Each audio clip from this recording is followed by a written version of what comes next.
To the Midwest now, where the Oklahoma House of Representatives has passed a bill that equates recruiting militia members to recruiting gang members.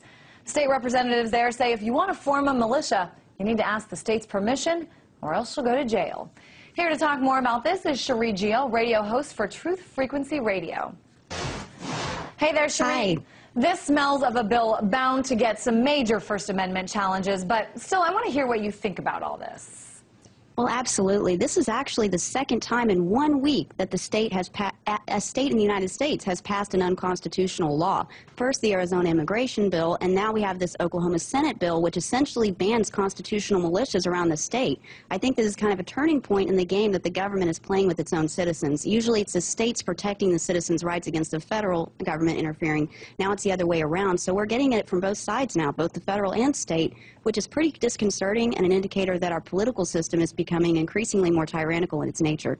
It's pretty interesting, some of the history that's brought up in these types of discussions. For example, State Representative Mike Shelton has cited things like the bombing of the federal building in Oklahoma City 15 years ago and Timothy McVeigh's actions as one reason why this law is needed. What is your response to this? Well, what's really interesting about Tim McVeigh is he actually had more experience and involvement with the U.S. military than he did with militias. And so using the same broad stroke mentality, you could say that the military needs to be banned or that other groups need to be banned. It's very silly. We've actually looked into this, and the KKK and the militias were added both as an amendment to the bill at the last minute, and the law considers militia membership to be equivalent with gang membership, which is a gross misrepresentation of what it is that militias do. And if you want to talk about gang warfare, all you have to do is look at the U.S. military. They have so much gang warfare in their own ranks that there have been so many suicides over in Iraq and Afghanistan, it's ridiculous. The bill is now headed to the state Senate, but let's suppose it passes there as well. What would be the implications of this if this passed in both the state Senate and the state House of Representatives? Well, we've spoken with militia members in Oklahoma and other states, and the rhetoric is all the same, that this is completely unconstitutional and that they're not going to let this stop them from engaging in a constitutional activity. And it's looking actually even more politically oriented when you realize that Oklahoma is trying to form a state-run militia, which is completely antithetical to the constitutional arrangements for militias in the Constitution, and essentially is the same as the National Guard. I mean, it's looking more and more like they're trying to eliminate the competition of the citizen-run militia by using broad strokes and a poorly put together smear campaign directed primarily by the SPLC against law-abiding citizens who engage in constitutional militias. SPLC, the Southern Poverty Law Center, I'm curious what you think about. I mean, you brought up earlier that this is similar to Arizona passing something unconstitutional. Talk to me about, have you followed at all sort of some other states that may be trying to come up with these laws or these bills that could be in clear violation? Well, not with militias, but I've noticed some really interesting things, say in Chicago. They're trying to bring the National Guard in just to protect the streets from a little bit of gun crime. I said on the show a few days ago, we need to really watch out for the federal government trying to send the military or any kind of National Guard in for little tiny things that we can absolutely handle on our own, especially if we had a well-regulated private militia, citizen-run militia that can take care of their own states. Don't let the federal government bring the military or the National Guard in when it's obviously not necessary.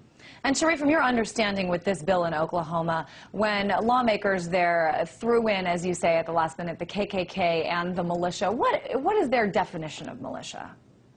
Oh, their definition of militia is obviously a lot different than ours. If they think that the militia is equal to KKK membership, they're very, very wrong in that regard. I know a lot of militia people that are the nicest people ever meet. They're not racist at all. They wouldn't even be seen with anybody from the KKK. And so when you demonize an entire movement or an entire militia movement in the United States by lumping them in with the KKK, it looks like it's politically oriented. But for people, Cherie, for our viewers who may not understand exactly what a militia is or its purpose, talk to me a little bit about this.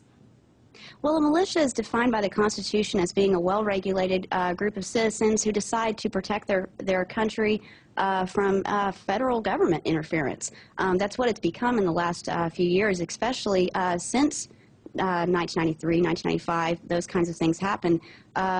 but militias have been painted as being these renegade, they're going to attack your police officers, they're going to attack people, and they're not going to do that at all. They're going to protect people from federal interference. Can you give me a couple examples of militias that have been successful and have actually, in your opinion, have helped society? Well, not recently, but I do know militias such as actually the Hutari group that was raided was involved in finding somebody that had gone missing a little over a year ago. In smaller communities, especially in communities where militias are actually pretty popular, they call on militias regularly to help find people who are lost or to assist the community with anything else they need without having to call on police officers and pull them away from their duties as police officers and get them involved. They just call the militia, and they help their communities by and large. But as far as protecting from the federal government, they haven't had to do that in quite some time, and I'm hoping that they don't have to start. All right, Cherie Gio joining us with the Truth Frequency Radio. Thanks so much for weighing in on that.